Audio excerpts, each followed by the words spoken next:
Funding is provided by a grant from New York State Senator Catherine M. Young, representing Western New York's 57th District with a local office in Olean. Funding is provided by a grant from Absolute Care of Westfield, committed to returning the favor to those who spent a lifetime caring for others. Absolute Care is located at 26 Cass Street in Westfield. Dave Cass and Rick Newell provide funding on behalf of the Lakeview Hotel and Restaurant at the Docks, located on Water Street near the lake in Mayville. From the Access Channel 5 television studio in Mayville, it's Senior Report with Reed Powers. Senior Report is broadcast live throughout northern Chautauqua County on Saturday morning from 9 to 10 a.m. each week. Call in and share a thought, make a comment, ask a question, or simply wish someone a happy birthday on Chautauqua County's only live call-in senior program. Since 1995, Reed has been bringing viewers hundreds of interesting guests, informing the community on a variety of subjects. Here's the host of the show, Reed Powers. Okay, thank you very much, Chuck. Very dramatic.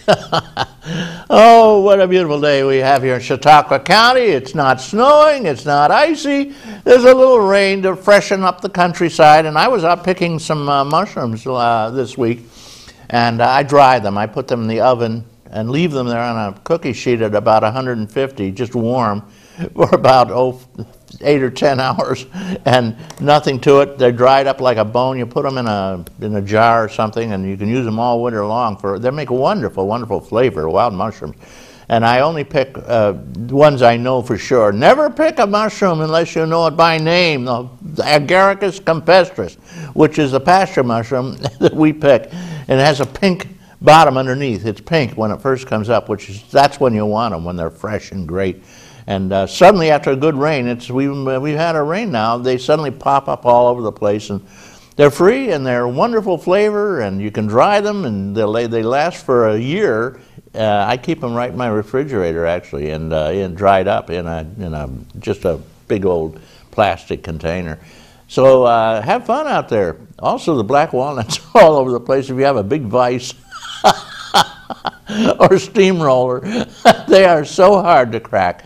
The white walnut, which is better known as a butternut, is a little easier to crack, and it has a nice nut to it. But the flavor on those walnuts is fantastic. And they're everywhere. I saw a bushel of them out by the road take me. Some guy raked up his tons of them so they wouldn't get on. You know, when you step on the corn, on the husk of these things, they have a kind of an orangey yellow color, which gets on your shoe and it tracks on your carpet, and you cannot get it out. It's a walnut stain, and it was used to stain things back in the old days. It was a great dye. So at any rate, things are popping up here, and these harvest time is on. Apples everywhere. Just ask a farmer. If you see apples under his tree, go pick them up, because most of them are perfectly good. They land on the soft grass, and you can peel them and core them and freeze them in your freezer. They'll last you for a year, and I do that. I've got tons of apples, all cored and peeled, sitting in my freezer right now. And don't forget all the wonderful vegetables that are coming on strong. And at this point, it's gleaner time. In other words, people have picked the crops pretty much clean, but there's still a lot of stuff left. Beans are left. When they pick the peppers, they keep right on coming. Even though this crop is over, they're not going to sell anymore.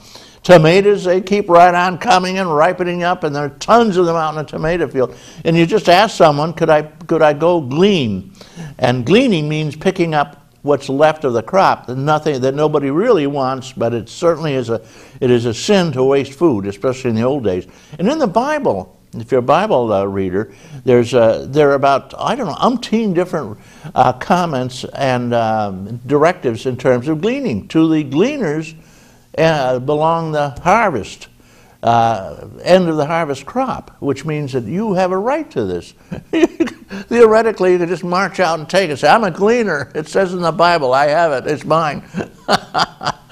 But do some gleaning. Pick up some of those leftover crops. They're all over the place, especially any farmer that has a stand. He's got some. Corn is a good thing to glean.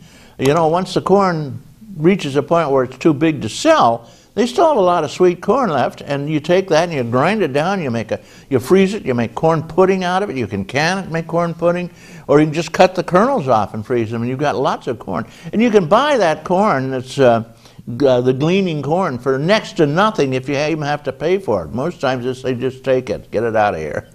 Don't waste it. So at any rate, this is the harvest time, the gleaning time, the time for the fruits and the nuts and all the apples and pears and great things out there. And they're free for the asking at this time. I've been watching the news lately, and of course I get really upset by the news on TV and the lack of news. There's so little on these horrible wars that are bleeding our country dry financially and killing off the flower of our youth, for Pete's sake. And they're coming home badly wounded, a lot of them, 10 for, or at least 5 for one that is actually killed. And right here in Chaut County, we've already lost 3 boys, and it's this year. And God knows what it is across the country. They won't tell you the real cost of the war in terms of lives of our children. Something's got to stop this. And they're paying for these wars by borrowing money, not from us. We're wiped out. Our credit cards maxed out. Our children's credit cards are maxed out. Now they're borrowing from our grandchildren. God help us. We'll never be able to pay this amount of money back. And that's why they're rioting down in New York and in Boston and all over the country now. More and more people are hitting the road.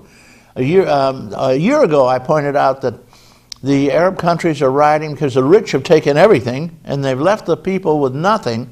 I've asked, why aren't they rioting in this country? When 1% of this country, the super rich and wealthy, powerful, own 80% to 90% of all the wealth in our country. If they don't own it, they control it through their boards.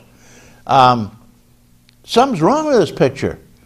This sounds like back just before the Great Depression, when the rich and powerful had accumulated everything another time. And they thought this would never happen again, just like they thought the banks would never take all the money and then go bankrupt. And we'd have to come in and use tax money to pay them, to make sure that they get their money back, which they've already stolen through the mortgage routine, the con act they had going. And Reagan said, we got to pay them back, we got to support them, spent billions on them, and here you go, same game. And he said, that'll take care of it forever. No, it took him 20 years, maybe 30 years, to take all the money back and steal it all again and empty the vaults. We have a problem here, and no wonder people are rioting on the streets. Also, the fact that the Congress is taking away, which is incidentally of the rich, for the rich, and by the rich. Most congressmen are very wealthy, and they represent the rich. You can tell they're not going to tax themselves. They'll tax the hell out of us between our Social Security and everything. But in the meantime, have you noticed that your health insurance has gone up? You have to pay more of it.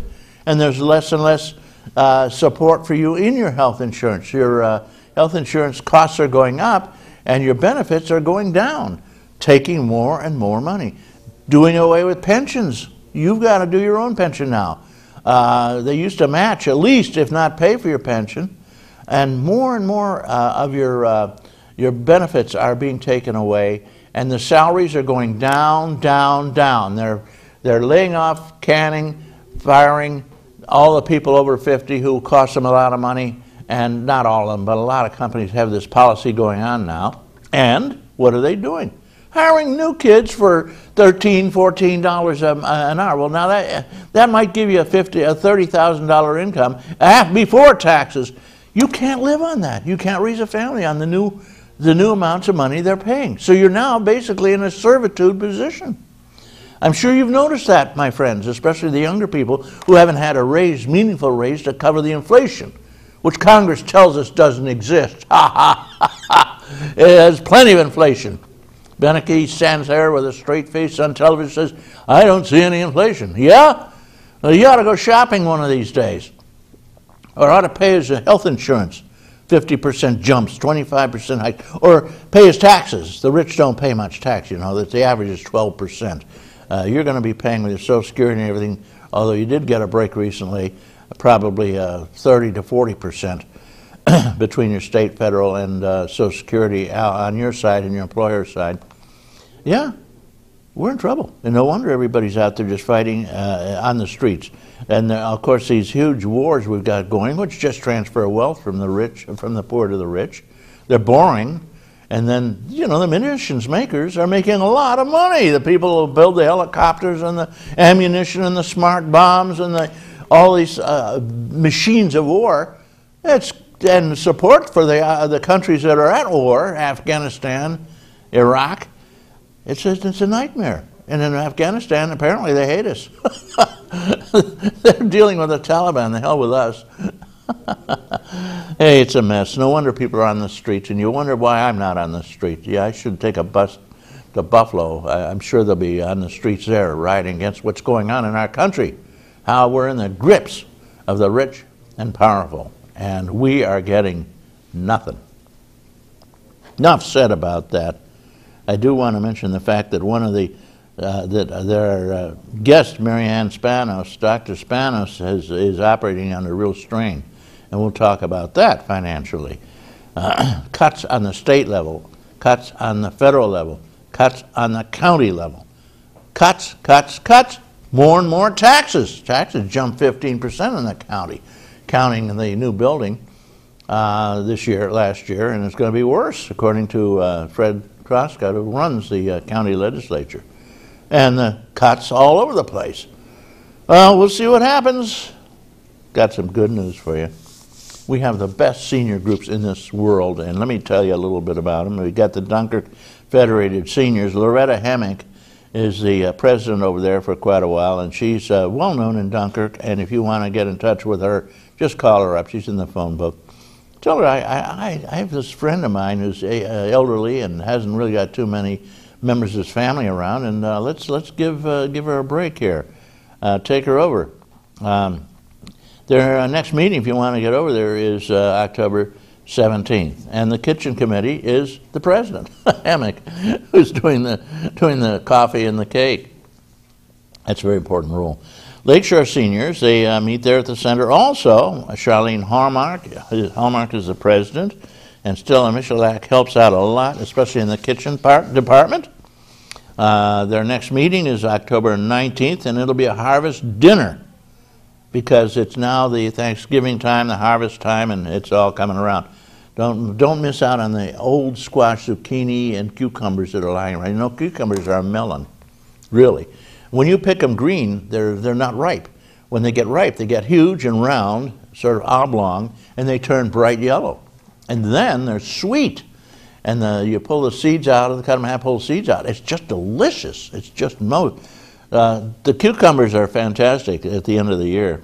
Gleaners, take note. Happy birthday over at Forestville to the Robert Stearns. Arlene Miller, the president, tells us Grace Johnson is having a birthday. Arlene Miller, she says, I'm having my own birthday. June Gostomsky, Angie Logan, Henry Zakora, Vicky Stelmack, Donna Nobles, and John Reardon, Jerry Bostap. Thank you for the word from you guys, and I see Marianne has just arrived. She's smart. She knows she's not going to be on the air for a while. November meeting, Vicky Stelmack is doing the job, and you can come sit down here and get comfortable.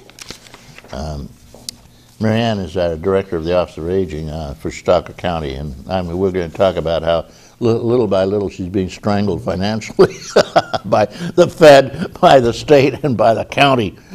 Okay, we love to harp on the negative, but she's on the opposite side of the boat. She talks about butterflies and rainbows. Okay.